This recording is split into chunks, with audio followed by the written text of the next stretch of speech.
There's a wonderful character who goes in YouTube under the name Maximilian Robespierre. And every time I see his videos, and I see them quite often, I think, first of all, he's very wise. And secondly, he brings to mind the ghost of this extraordinary man from the French Revolution, who once warned us the secret of freedom lies in educating people, whereas the secret of tyranny is about keeping them ignorant. I think it's such a good line. He also warned that revolutions devour their own children. In 2025, Lee Anderson appears on the national stage bearing the banner of righteous anger at the failures of the state to protect vulnerable girls from predatory grooming gangs. But we shouldn't be fooled by his anger, by his passion.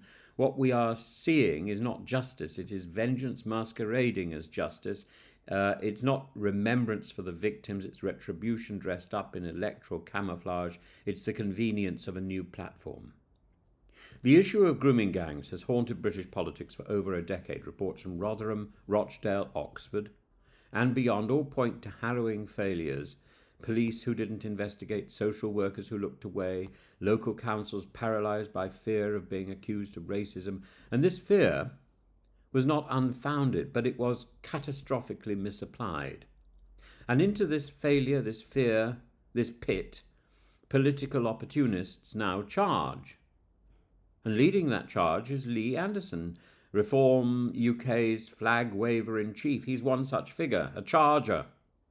And his speech in Parliament yesterday was both thunderous and selective, and he spoke of Pakistani grooming gangs and asked that Maggie Oliver be made chair of the new inquiry. He made a rousing appeal, and yet he was, until recently, let's not forget, the deputy chairman of the Conservative Party. And under that government, the J report gathered dust, its recommendations ignored. So Lee Anderson can thunder. Kemi Badenoch can beat the dispatch box, or follow the notes on her script. Here, beat dispatch box. Oh, disaster!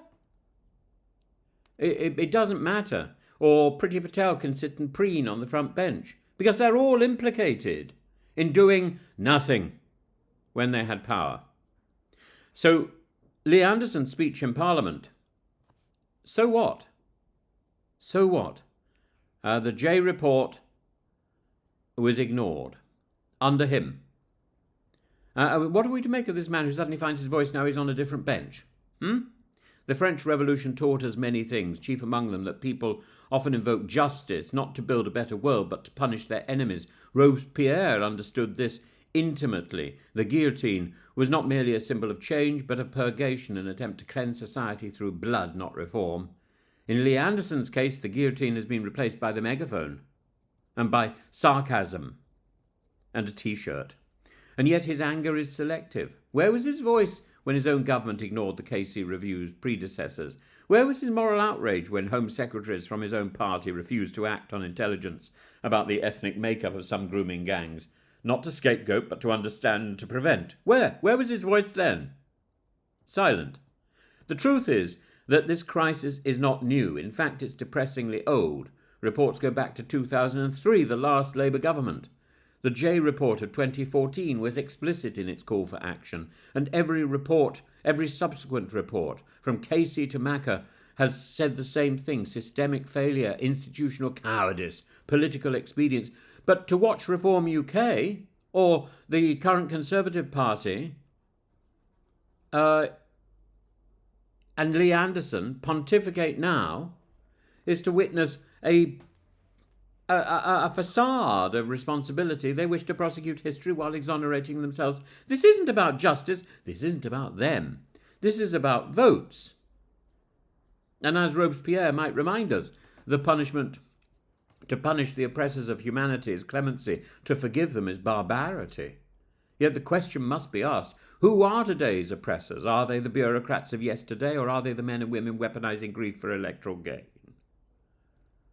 To return to Anderson, he demands that Labour MPs apologise, and yet as Deputy Chair of the Conservative Party he was in a unique position to press for action, and he didn't.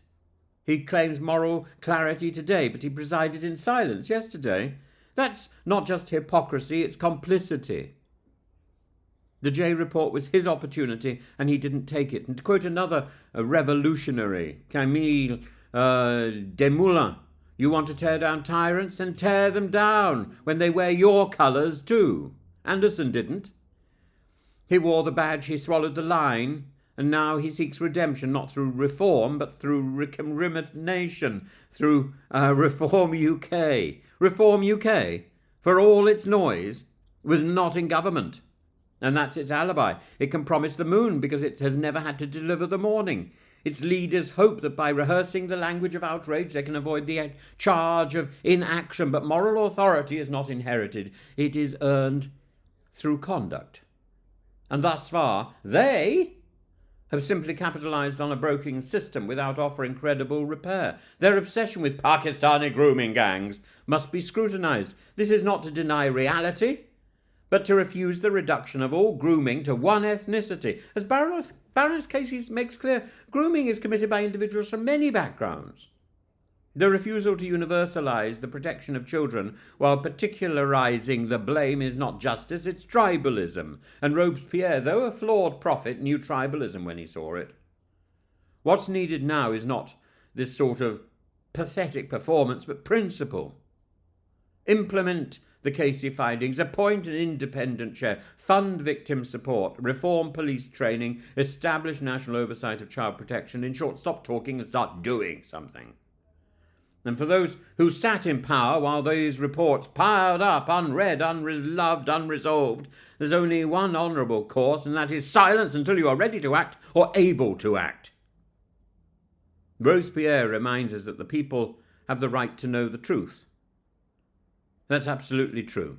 They have the right to know that Lee Anderson could have done something and did nothing. The right is not satisfied by being handed a speech, by being puffed up on the benches of the opposition. That is not action. That is not action. What were you saying when you were on the other benches, on the benches of government? Lee Anderson, Suella Braverman, Priti Patel, Kemi Badenoch. Eh? We demand results. And if the Labour Party is in power, then it should provide results. In the end, the test of leadership is not how loudly one shouts, but what one changes. And if Lee Anderson truly cared, he had power once. He didn't use it. Nothing changed. And now, like Robespierre in his last days, he finds himself crying out for justice that he helped to delay. History may not give him the guillotine, but it ought to give him the silence he once offered the victims. It ought to give him what? Well, I suppose Andrea Jenkins could do it, couldn't she? It ought to give him the finger.